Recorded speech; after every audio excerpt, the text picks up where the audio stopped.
எனக்கு அன்பான தேவனுடைய பிள்ளைகளே, இந்த காலை நேரத்தில் சந்திப்பதில் நான் மிகுந்த மகிழ்ச்சி அடைகிறேன். கர்த்தர் உங்களை அதிகமாய் ஆசீர்வதிப்பாராக. இந்த நாளிலே தேவன் உங்களுக்கு என்ன வாக்குத்தத்தங்களை வைத்திருக்கிறார் என்று சொல்லி நாம் பார்க்கும் பொழுது 1 தெசலோனிக்கேயர் 3ஆம் அதிகாரம் 7ஆவது வசனம் இப்படியாய் சொல்லுகிறது. சகோதரரே, எனக்கு நேரிட்ட எல்லா இக்கட்டிலும் உபத்திரவத்திலும் உங்கள் விசுவாசத்தினாலே உங்களை குறித்து ஆறுதல் அடைந்திருக்கிறோம் என்று தேவனுடைய வார்த்தை சொல்லுகிறது. இந்த நாளிலே கர்த்தர் உங்களை பார்த்து சொல்லுகிறார், நீங்க எவ்வளவு பிரச்சனைகள் வந்தாலும், எவ்வளவு துன்பங்கள் வந்தாலும் என்னை விட்டு நீங்க போகல, என்னை விட்டு நீங்க விலகல, உங்களுடைய விசுவாசம் குறைஞ்சு போகலன்னு சொல்லி உங்களுடைய விசுவாசத்தை குறித்து நாங்கள் ஆறுதல் அடைந்தோம் என்று அப்போஸ்தலன் பவுல் இப்படியாய் சொல்லுகிறார். எனக்கு அன்பான தேவனுடைய பிள்ளைகளே, நிச்சயமாய் இன்னும் அதிகமான விசுவாசத்தை நீங்க வளர்த்துக்கோங்க.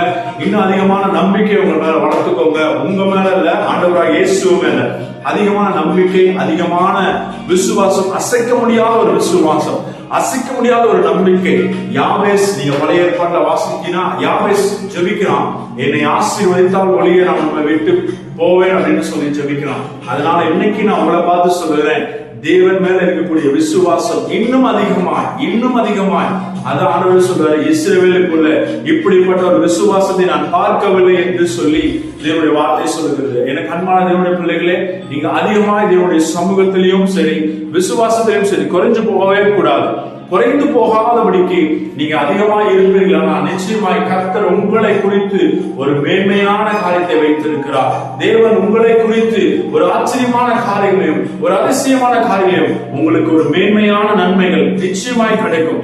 எதிர்பார்த்ததை விட, நினைத்ததை விட அதிகமாய் தேவன் உங்களுக்கு இருப்பார். Thank you. Have a nice day. Bye bye.